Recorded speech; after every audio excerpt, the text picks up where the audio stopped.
J'ai la chair de poule, mais silence on crie, effectivement, il faut absolument crier et continuer de crier. C'est la seule manière d'être vigilant, de faire peur aux pédocriminels. Parce qu'encore une fois, il faut que, quand on est agressé, il faut crier. C'est peut-être ce que l'on doit dire à tous les enfants. C'est souvent ce qui peut sauver. Le moment est donc venu de rendre compte de nos 32 mois de travail. Éprouver un infini chagrin. Placer des victimes au centre et au cœur de notre démarche. Une honte absolue. Nous avons entendu la voix des personnes victimes. La souffrance, l'isolement. Nous avons entendu leur nombre. Ce vécu a été la matrice du travail de notre commission. Notre Église, mon Église, a engendré un peuple de vies brisées. Silence. Silence. Silence. Silence. Silence. Silence. Silence, on crie. J'ai la chair de poule, mais lui, silence, on crie. C'est Alexandre Aizé. C'est l'un des fondateurs de la Parole libérée. La Parole libérée, vous connaissez ? C'est par eux que tout arrive. Quelques cadras qui, un beau jour, décident de mettre sur la place publique leur souffrance, mais surtout de dénoncer celui qui en est à l'origine, Bernard Prénat, un prêtre lyonnais qui, pendant des années, a agressé et violé de jeunes scouts dont il avait la responsabilité. À partir de là, plus rien ne sera plus jamais comme avant. La mobilisation de ces pionniers de la Parole libérée a ouvert les digues. À leur suite, des milliers de personnes vont sortir du silence. Ils ont été agressés enfants, et leur agresseur était un prêtre, un religieux, un aumônier. Et désormais, ils veulent le faire savoir. C'est après toutes ces révélations que les autorités de l'Église catholique demanderont à Jean-Marc Sauvé, un haut fonctionnaire connu pour sa probité, de mettre en place une commission indépendante pour enquêter sur ce qu'on appelle encore les abus sexuels au sein de l'Église catholique. Ce sera la SIAZ. 2 ans d'enquête, des centaines d'auditions et à la fin, un gros rapport et ce chiffre, 330 000 victimes. Ce rapport a 3 ans. Et dans ce podcast, nous voudrions à sa suite comprendre comment ces crimes ont été possibles. Qu'est-ce qui fait que l'Église catholique a été un terreau aussi favorable à ces agressions ? Et pourquoi personne n'a rien dit ? Comme nous y invite la SIAZ, nous voudrions donner la parole aux victimes, prendre le temps de les écouter et faire d'elles le fil rouge de chaque épisode. Nous voudrions surtout réfléchir, chacun à notre place, religieux ou laïcs, à comment construire l'Église de demain. Silence on crie n'aurait pu voir le jour sans le collectif Agir pour notre Église. Au printemps 2023, ils sont venus frapper à la porte de RCF pour nous souffler cette idée de podcast sur les violences sexuelles dans l'Église catholique.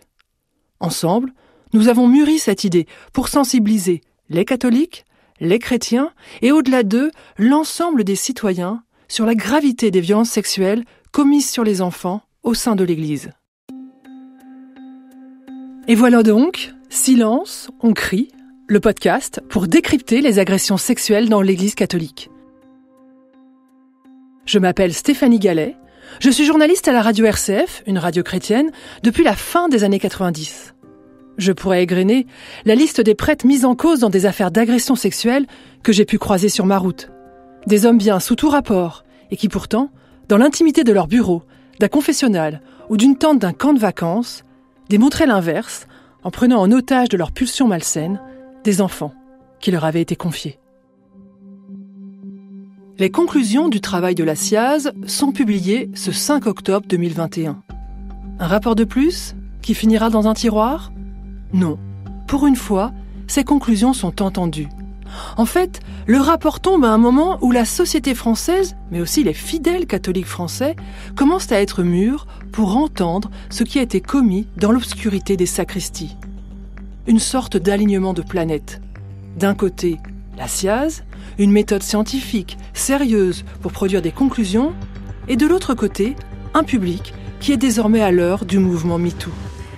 La honte doit changer de camp, on écoute la parole des victimes, on les croit.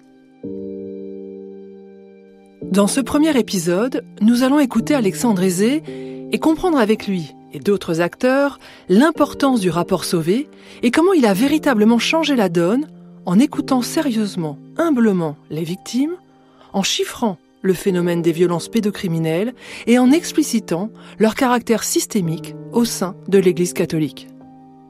Pour le moment, revenons à cette instance Sauvé, à la sortie du rapport de la SIAZ, à ce 5 octobre 2021. Ce rapport, c'est un choc énorme.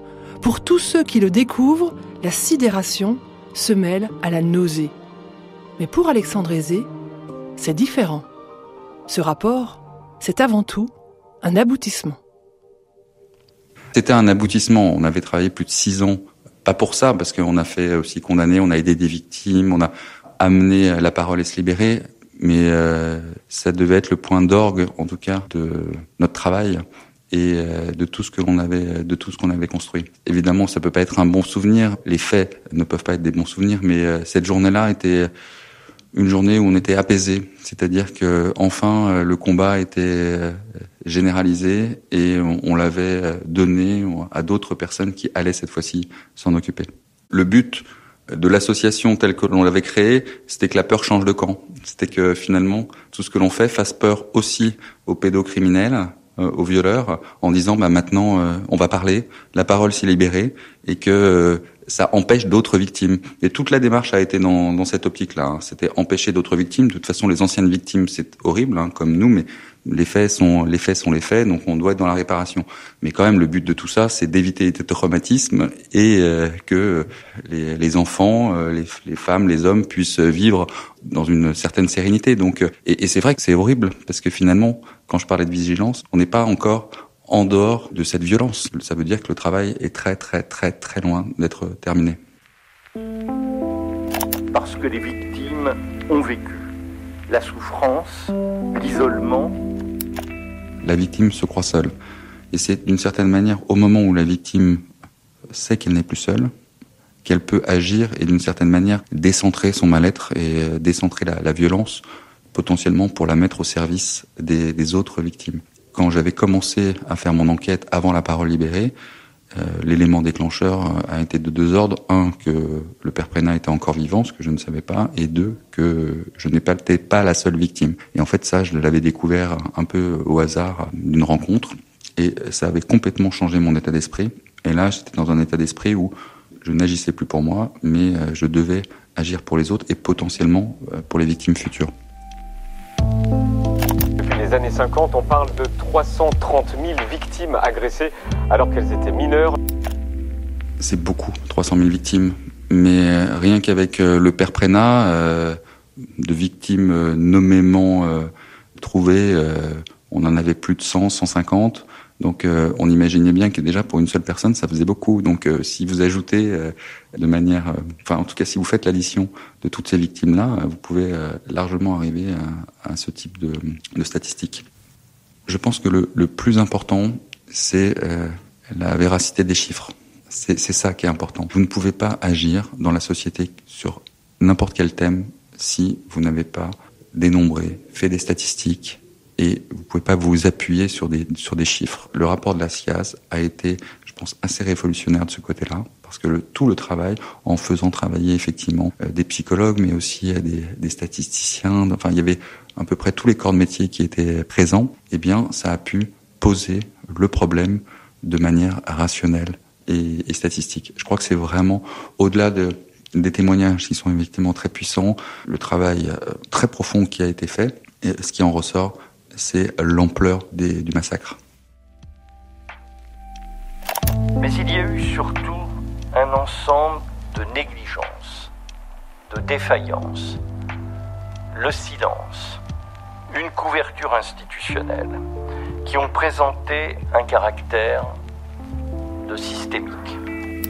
Alors cette notion de système, elle a toujours été, dès le départ dans l'association que l'on avait créée, La Parole Libérée, un point central de notre combat. On savait que les crimes n'étaient pas individualisés et qu'ils avaient été permis par un système, une organisation, et que potentiellement c'était quasiment une industrialisation du viol. Donc l'aspect systémique, je pense que c'est une réalité pour l'institution catholique, c'est aussi une réalité dans d'autres institutions. Le sport, c'est véritablement systémique, au sens où l'organisation telle qu'elle existe permet ça et couvre ça. C'est un espèce d'un animal, un léviathan qui organise l'institution d'une certaine manière à ce que si vous êtes un pédocriminel, vous avez la possibilité d'être protégé. C'est pas forcément que l'Église catholique, c'est le cas de toutes les institutions. La gouvernance de l'Église, telle qu'elle l'est actuellement, sans contre-pouvoir, est une situation dangereuse pour ce type de comportement. Et finalement, on confond justice, miséricorde, pardon, on met ça dans un shaker, et puis finalement, c'est à peu près la même chose. Et donc, cette fusion de tous ces concepts, où on en fait ce que l'on veut, avec un manque de gouvernance, et c'est vrai que c'est ce qui caractérise l'Église, avec en plus une emprise spirituelle qui peut être très forte. Moi, ce que j'attends vraiment, c'est que ce rapport ne soit pas une finalité, mais que ce rapport de la SIAZ soit bien le point de départ du processus concret que va mettre en œuvre l'Église. Pour être extrêmement transparent, au tout début de cette commission, moi, j'y crois pas.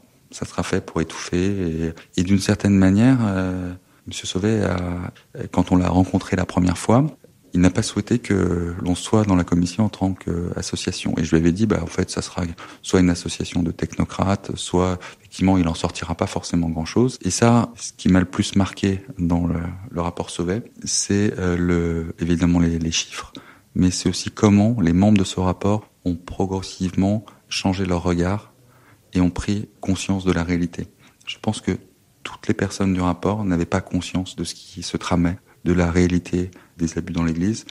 Et même Jean-Marc Sauvé, au tout début, je pense qu'il ne s'attendait pas du tout à ça. Et d'avoir vu son cheminement tout au long de l'enquête, j'ai trouvé ça formidable, à la fois d'une humanité sans borne, parce qu'il aurait pu dire non, mais moi je suis un catholique convaincu, je veux sauver l'Église, etc. Et en même temps, il l'a fait un peu comme beaucoup d'entre nous l'avaient fait au départ. C'était aussi, pour d'une certaine manière, sauver l'institution, en tout cas ne comprenant pas pourquoi une institution auquel il y en a beaucoup qui n'y croient plus, mais en tout cas, dans la première démarche, c'était de dire, on peut pas laisser, en tant que catholique, on peut pas laisser ça comme ça. Et c'était vraiment une des choses la plus belle, la plus humaine que j'ai vécue dans ce rapport. C'était un aboutissement, on avait travaillé plus de 6 ans, pas pour ça, parce qu'on a fait aussi condamner, on a aidé des victimes, on a amené la parole et se libérer. Les 6 années de combat, d'avoir pu changer la société, c'est un combat d'une vie. Et je parle pas de fierté parce que malheureusement, ça manquerait beaucoup d'humilité, mais je pense qu'il y a un avant et un après la parole libérée. Et que le rapport Sauvé, quand même, est une émanation de tout ce que nous avons fait à la parole libérée. C'était la finalité, c'était effectivement ce que nous voulions, et c'était juste dans la continuité. Mais encore une fois, c'est un rapport très important. Mais les efforts d'avant ont été extrêmement conséquents. Dans notre combat avec François Deveau, ça a été un point final. Alors encore une fois, je suis là avec vous, donc le combat continue et on reste vigilant. Et de toute manière, c'est notre vie, à la fois de victimes et de survivants et de combattants. Mais pour nous, ça a été finalement une manière d'humaniser, de généraliser notre combat. Et ce combat peut être maintenant pris de manière institutionnelle par d'autres personnes. Et ça nous a pris 6 ans de notre vie, la parole libérée. Et on s'est senti quand même apaisé en disant, voilà, on a bien fait notre travail, le travail est fait.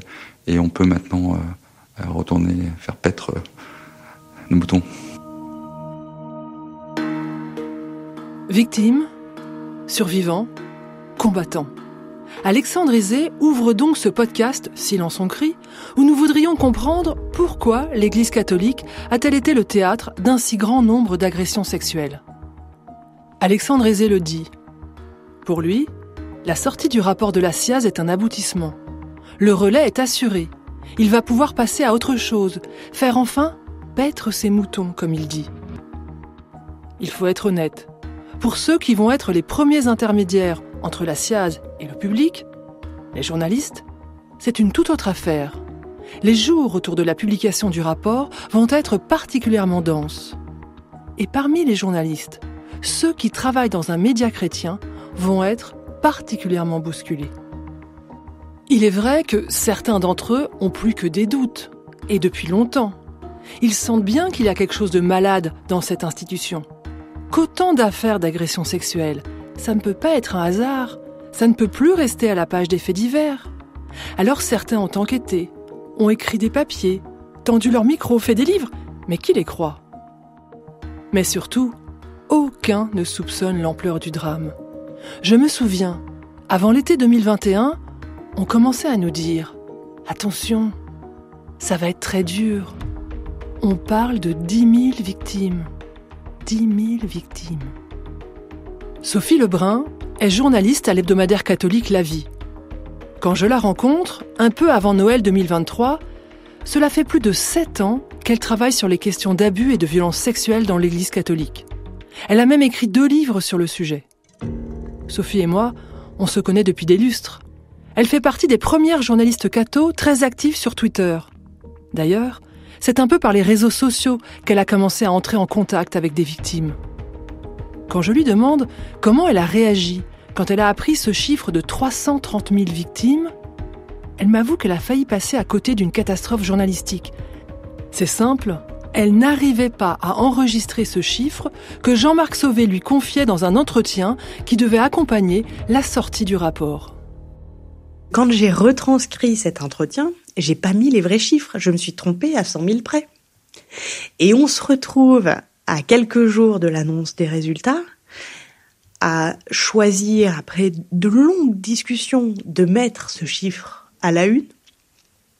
Et je réalise, à 24 heures du bouclage, que en fait, je n'ai toujours pas le bon nombre. Parce que c'est pas possible. Voilà. Je pense que on a avancé, nous journalistes, peut-être avec 1 semaine, 2 semaines, 1 mois d'avance avec le reste de la société et le reste des catholiques. Mais en fait, pareillement. En fait, j'ai toujours assumé que ça me touche. Et il se trouve que ça se traduit par des émotions, même dans mes propres interviews. Mais heureusement, en 7 ans, les choses ont beaucoup changé. C'est-à-dire qu'au début, il y avait 1 ou 2 affaires qui sortaient. Et puis, en fait, c'est monté. Et puis, il y a eu des moments, il y a vraiment des phases. J'ai le souvenir d'un carême où j'ai demandé à des amis de les voir toutes les semaines parce que j'avais besoin de parler avec eux et de voir une normalité de vie régulièrement parce que j'étais constamment plongée dans une non-normalité de vie. Et c'est vrai que le moment de la publication du rapport Sauvé a été un moment aussi un peu libérateur parce que ça n'était plus nous, journalistes, qui écrivions cela, c'était des gens spécialistes qui avaient passé du temps et qui avaient de très grandes compétences pour dire les choses. Et nous pouvions maintenant nous appuyer sur ce travail-là. Nous n'avions plus quelque part, nous, à mener l'enquête et nous à porter l'enquête. On a toujours des enquêtes à mener et on continue à les mener. Mais il y a une parole officielle qui a été posée et ça a fait aussi du bien de ne plus se sentir parfois seul à dire cette parole et à dire mais en fait je ne dis pas ça parce que j'ai un problème avec vous, je dis ça parce que il y a une expertise qui commence à s'accumuler et qui m'amène à penser qu'à travers les différents témoignages que j'ai recueillis, ce que je vous dis est une forme de vérité. Pour nous, journalistes travaillant dans un média chrétien, la période fut particulièrement éprouvante.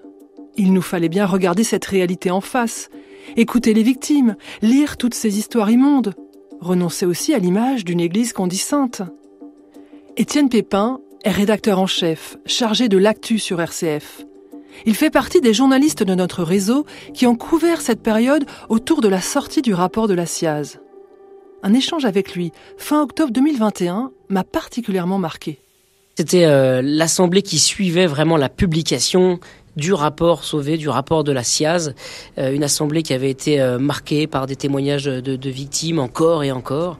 Et voilà, donc je monte dans le train, j'arrive à Paris et pour rentrer chez moi, je prends le métro et les images me revenaient, des conversations, des visages des victimes aussi qui avaient encore une fois témoigné de leur drame.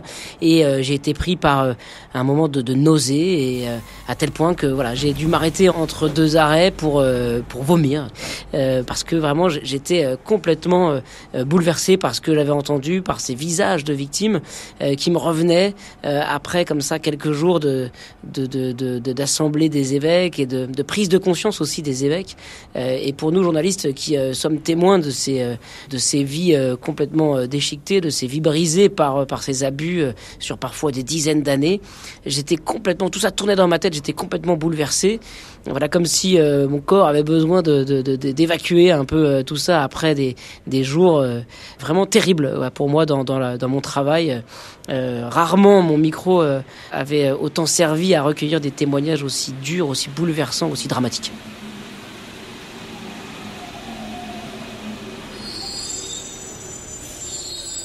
Pour un journaliste croyant, on a connu des heures plus légères. Véronique Margron est religieuse dominicaine, présidente de la COREF, la Conférence des religieux et religieuses de France. Avec les évêques, c'est elle qui a commandé le rapport de la SIAZ. Et au 5 octobre 2021, elle était aux côtés de Monseigneur de Moulin-Beaufort, le président de la Conférence des évêques de France, et de Jean-Marc Sauvé pour accompagner sa publication. Véronique Margron a voué une grande partie de sa vie de religieuse à l'écoute. L'écoute de personnes en souffrance, de personnes à la marge. C'est une femme de conviction, une voix qui compte dans l'Église catholique d'aujourd'hui.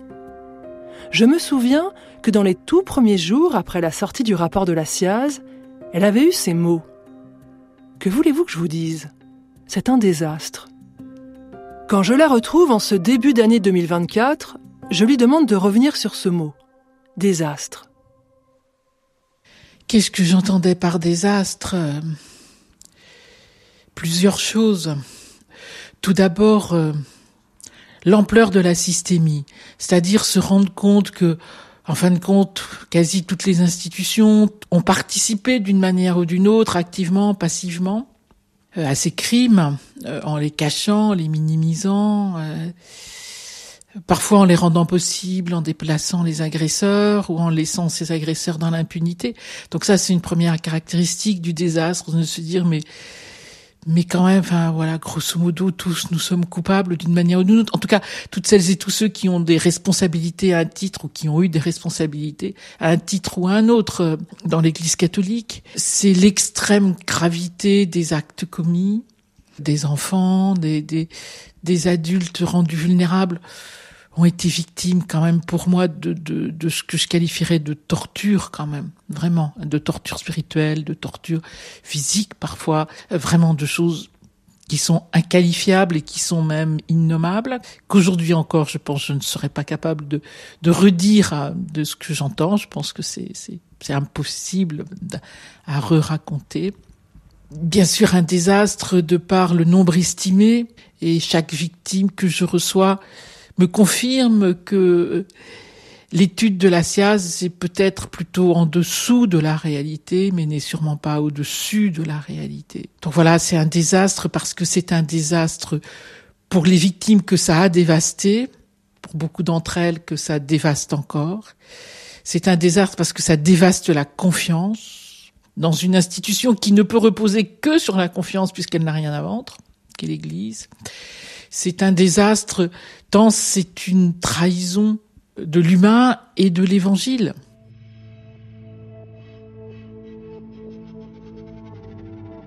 Avant de rentrer dans cette notion de systémie qui est au cœur du rapport Sauvé, arrêtons-nous encore un moment sur ce chiffre, 330 000 victimes, ou plutôt sur ces chiffres, puisque l'étude statistique réalisée par l'INSERM pour la SIAZ a fait des révélations qui dépassent le simple cadre de l'Église catholique. Pour en savoir un peu plus, j'ai posé des questions au théologien Joël Molinario. Il faisait partie de la SIAZ et il a fondé, à l'Institut catholique de Paris, le diplôme universitaire Abus et bientraitance. Alors, une chose qu'on oublie quand même dans la lecture du rapport de la SIAZ, c'est que la première donnée de l'enquête en population générale, c'est l'enquête faite auprès des mineurs français agressés en toute situation. Et donc, le chiffre le plus vertigineux, c'est celui de l'inceste en famille. Mais c'est ça le plus vertigineux, parce qu'on dépasse les 5 millions de personnes. Et alors après, et c'est là que nous, on a tous été scotchés, parce qu'on était tous persuadés dans la commission qu'il n'y a pas de raison, on voyait pas bien des raisons qui feraient que les données pour l'Église catholique soient différentes de l'éducation nationale, du sport, de la culture, vous voyez. Et alors c'est là la surprise. La première surprise, c'était, on s'en doutait, mais c'était l'ampleur de la violence sexuelle dans les familles. Et ensuite, c'est que les chiffres pour l'Église sont bien supérieurs à ceux de l'éducation nationale, à ceux de la culture, à ceux du sport, à ceux des mouvements de jeunesse, etc., etc. Voilà, c'est dit. Les crimes sexuels en France sur les enfants sont massifs. La Ciivise, qui est l'instance sur l'inceste, mais on en reparlera un peu plus loin dans cet épisode, la Ciivise dit qu'un enfant sur 10 est victime de violences sexuelles dans notre pays. Un enfant sur 10. La SIAZ, vous l'avez entendu, dit de son côté que 5 millions de personnes en France ont été victimes d'agressions sexuelles dans leur famille quand ils étaient mineurs. Mais qu'après la famille, l'endroit le plus dangereux pour les enfants, le lieu où les agressions sexuelles sont les plus nombreuses, ce n'est pas le sport, ce n'est pas l'école, ce n'est pas la culture, vous l'avez compris, c'est l'Église. Reste à savoir pourquoi tous ces crimes ont été possibles. C'est, vous l'avez compris, l'objet de ce podcast, et du 4e épisode en particulier. Alors bien sûr, il ne faut pas être obsédé par les chiffres. La journaliste Sophie Lebrun a cette image. Les chiffres sont un paysage. Mais quand même, 330 000 personnes. Ce n'est pas rien. Comment se représenter 330 000 personnes ? Véronique Margron, la présidente de la COREF, a sa petite idée. À la fois, on peut pas se le représenter. Enfin, vous prenez la population d'une grande ville de France qui fait 300 000 habitants et vous dites, voilà, tous les habitants de cette ville ont été victimes. C'est comme ça qu'on peut se le représenter. Mais je pense, à vrai dire, qu'on se le représente quand on écoute chaque victime. Parce que l'histoire de chaque victime porte en elle l'histoire de beaucoup, beaucoup d'autres. C'est comme si chaque récit était peuplé de toutes les autres, y compris de celles auxquelles nous n'aurons jamais accès parce que jamais les personnes ne parleront ou ne reparleront, jamais elles ne se manifesteront. Et c'est bien malheureusement le cas de l'immense majorité d'entre elles. Donc, je pense que la vraie manière de se le représenter, au-delà de la statistique, du peuple que cela représente, c'est vraiment à travers chaque récit individuel, y compris quand chaque récit, tant de fois, raconte, en particulier dans les crimes de pédocriminalité, par exemple, je pense à ceux commis dans les écoles, quand quelqu'un vous dit, puis vous savez, il y avait mon copain un tel, autant de copains que nous ne verrons jamais. Et là, vous savez que oui, au bout du compte, ça fait bien 330 000. Alors tout ça n'est pas passé comme une lettre à la poste. La pilule est difficile à avaler. Un mot a heurté, un mot a été mal compris.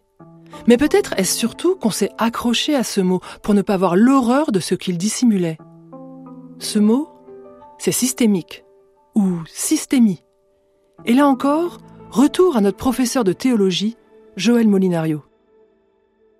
Systémie, premièrement, c'est pas systématique. Jean-Marc Sauvé l'a répété, même s'il y en a qui ont fait semblant de pas comprendre ce qu'il voulait dire. Systématique, c'est une institution qui aurait pour but les violences sexuelles et qui organiserait les choses pour les violences sexuelles.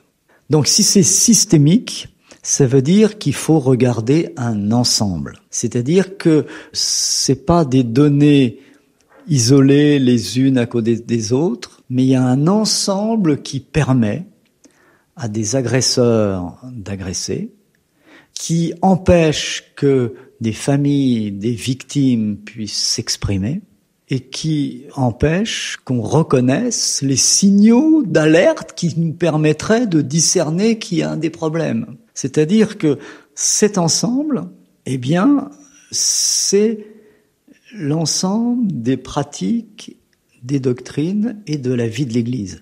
c'est l'Église sur son ensemble qu'il faut regarder.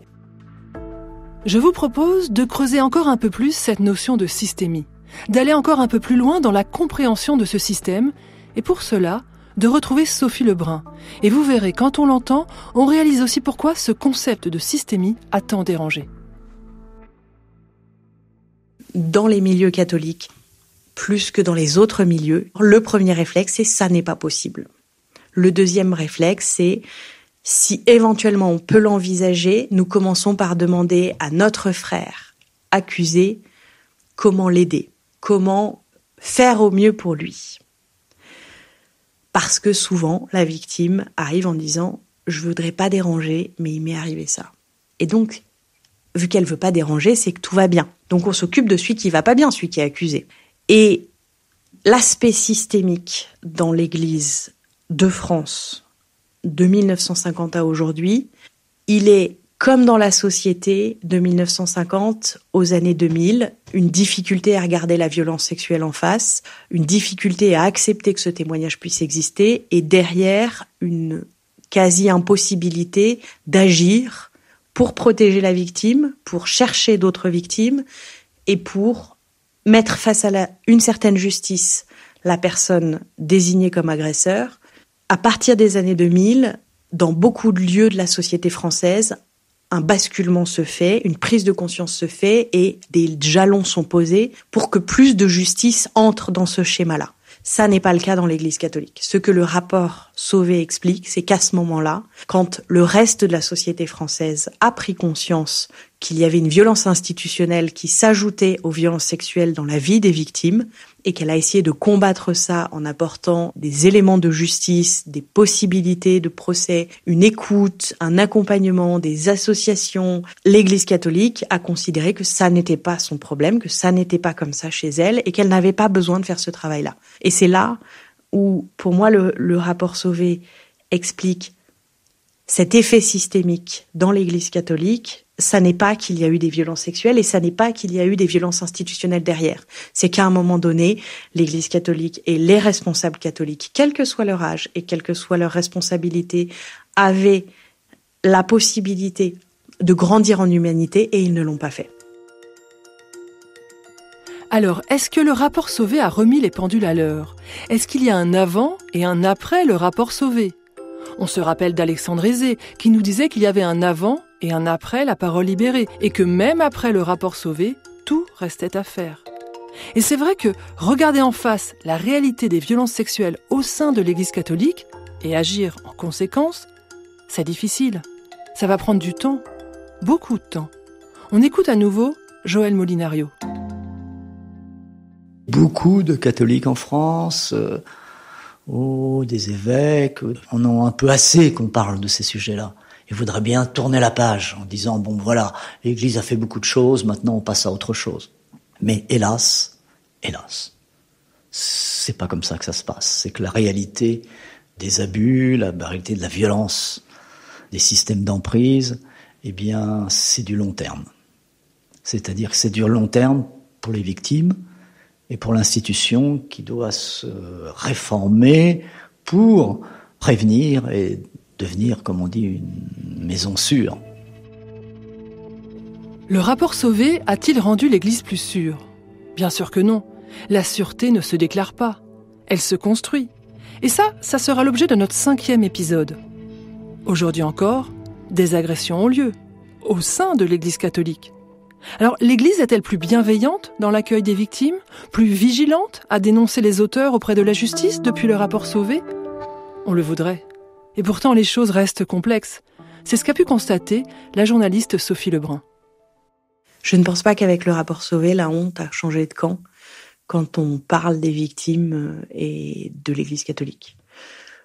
Je pense que il est toujours très difficile pour une personne victime, quelle qu'elle soit, de se tourner vers l'institution dans laquelle son agresseur est ou a été et de demander des comptes ou de demander quelque chose ou de demander justice. Pour des faits concernant des agressions sexuelles sur mineurs de moins de 15 ans, la réponse de l'institution est aujourd'hui quasiment automatique. On prévient le procureur, on met en place un accompagnement, on met des mesures conservatoires contre la personne si elle est encore vivante, si elle est encore dans le circuit ecclésial. Ça, c'est le cas simple. Sauf que ça n'est jamais simple. Et ça n'est jamais aussi clair que ça. Et il est encore toujours difficile pour toute personne victime de prendre la parole sur des faits de violence qu'elle a vécus, de violences sexuelles, de harcèlement sexuel. Et quand on est dans des personnes qui ont plus de 18 ans, on entre alors très souvent dans la question de « oui, mais en fait, quand même, vous étiez un peu consentant. Quand même, vous étiez un peu d'accord. » Donc, il reste une grande difficulté. Il y a de plus en plus de personnes au sein de l'Église qui sont mobilisées pour accueillir cette parole et lui apporter une réponse juste. Ce n'est toujours pas la majorité. Bon, on l'a compris, la route est encore longue. Et si le rapport de la SIAZ était un aboutissement pour Alexandre Aizé et la parole libérée, pour tous ceux qui sont attachés à l'Église catholique, ce rapport marque une nouvelle ère et ses conclusions indiquent une direction. Tout reste donc à faire et pourtant, c'est une étape significative. Pour en témoigner, je suis allée rencontrer le juge Édouard Durand. Ce magistrat, juge des enfants, a été le premier président de la Civise, l'instance pour l'inceste. C'est un peu une sorte de double de Jean-Marc Sauvé. Alors, physiquement, Édouard Durand et Jean-Marc Sauvé sont très différents. Ils n'ont pas le même style, ils n'appartiennent pas à la même génération. Mais ils partagent désormais une cause commune, la défense des enfants. Écoutons Édouard Durand nous raconter ce que la Civise doit à la SIAZ. La Civise doit son existence à la SIAZ. Lorsque Adrien Taquet, qui était secrétaire d'État chargé de l'enfance, a annoncé en août 2020 qu'il souhaitait créer une commission indépendante dont la mission serait spécifiquement tournée sur les violences incestueuses, il a explicitement indiqué qu'il s'inspirait de la SIAZ. C'est en cela que l'empreinte de la SIAZ est une empreinte très profonde et qui marquera durablement l'histoire de la protection de l'enfance, l'histoire de la lutte contre l'impunité des agresseurs. L'Église n'a pas seulement ouvert les portes de sa maison, elle a conduit à comprendre que dans toutes les maisons, les écoles, les gymnases, les autres espaces religieux, il fallait assumer la part d'ombre et faire la lumière, comme le dit le rapport de la SIAZ. Assumer cette part d'ombre, la regarder en face, c'est peut-être effectivement la principale leçon du travail de la SIAZ. Et à chacun de ceux que je rencontrais pour ce podcast, je leur demandais comment leur vie, leur foi, leur rapport à l'Église avaient été impactés par toutes ces révélations. Et à chaque fois, vous vous en doutez, c'est un bouleversement. Et nous prendrons le temps de les écouter dans le dernier épisode de ce podcast. Mais pour le moment, retrouvons Véronique Margron. Pour moi, il y a un avant et un après dans ma vie personnelle. C'est pas simplement dans ma vie institutionnelle où là c'est une évidence, mais dans ma vie personnelle, dans mon rapport à l'Église, dans mon rapport à la foi, oui, je pense que je peux dire ça. Ça donne un degré de gravité incommensurable, à vrai dire. Hein. Je disais, je crois ce jour-là, je ne vois pas comment on peut s'en remettre, comment je peux m'en remettre. J'ai cette même question aujourd'hui, je ne peux pas m'en remettre, mais je pense même que aujourd'hui, je dirais, je ne veux même pas m'en remettre. Parce que m'en remettre, ça serait penser que on peut passer à autre chose assez tranquillement, qu'on aurait fait ce qu'il faut et revenons à nos affaires. Et moi, je pense que ça, c'est pas possible. Hein. Il y a une parole de la philosophe Simone Veil dans La pesanteur de la grâce. Et la grâce qui est quelque chose comme la douleur des autres est entrée dans mon âme et dans ma chair et ne pourront plus en ressortir. Voilà, je crois que c'est ça. Nous approchons de la fin de ce premier épisode de Silence on crie, consacré au choc de la publication du rapport de la SIAZ. Et je voudrais terminer en donnant à nouveau la parole à notre fil rouge, Alexandre Aizé. Comme des centaines d'autres témoins, il a été écouté par l'équipe de Jean-Marc Sauvé. Lui, la victime, devenu survivant, mais surtout combattant. Il travaille désormais comme un cadre financier dans une grande banque de la place parisienne. Et quand vous le rencontrez, rien ne laisse deviner ce qu'il a pu vivre quand il était un petit garçon. Pourtant, les traces des agressions dont il a fait l'objet sont toujours là, à jamais inscrites au plus profond de lui. Je ne sais pas si ce combat m'a... Et c'est là où c'est peut-être le plus compliqué. Je ne sais pas si ce combat a permis de passer outre le traumatisme. Je crois qu'en partie, ça a permis de donner la force à quelques-uns de combattre ce traumatisme. En tout cas, on en a fait quelque chose de bien, je pense. Mais il est toujours là. J'ai toujours effectivement le souvenir et ce traumatisme en moi qui fait que je suis une personne différente de ce que j'aurais pu être. Mais bon, après, les traumatismes sont malheureusement communs. Donc, j'ai été combattant parce que j'étais victime d'une certaine manière. Et c'est vrai que ce que l'on a vu aussi, on parlait dans le rapport Sauvé de ces témoignages de victimes.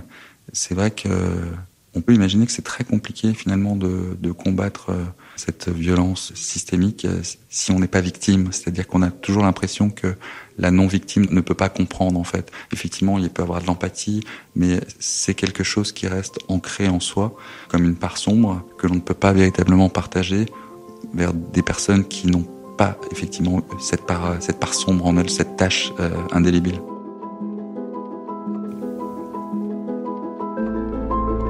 Dans un prochain épisode, nous chercherons donc à comprendre la nature des traumatismes vécus par ces enfants agressés par des prêtres ou des religieux. Pour comprendre cette part sombre qui demeure en eux des années après et que vient d'évoquer Alexandre Aizé. Nous écouterons le témoignage du jésuite Patrick Goujon, victime durant toute son enfance d'un prêtre, ami de la famille, et qui plus de 40 ans après porte encore en lui les stigmates de ces violences sexuelles. Merci à Alexandre Aizé pour sa confiance. Merci à tous ceux qui ont participé à ce podcast et m'ont fait avancer dans la réflexion autour de la pédocriminalité. Vous venez d'écouter le premier épisode de Silence on crie, un podcast original de la radio RCF. Ce podcast n'aurait jamais existé sans le collectif Agir pour notre Église, qui œuvre chaque jour depuis la sortie du rapport de la SIAZ pour que l'Église devienne une maison sûre. Amélie Gazeau est la coordinatrice éditoriale de ce podcast Silence on crie. Hubert Artigue a assuré le mixage et le design sonore. Bernie Simone a créé le visuel. Et c'est moi, Stéphanie Gallet, qui ai écrit et réalisé les épisodes. Retrouvez la suite des épisodes de Silence on crie sur notre site rcf.fr, notre application et toutes les plateformes de podcast.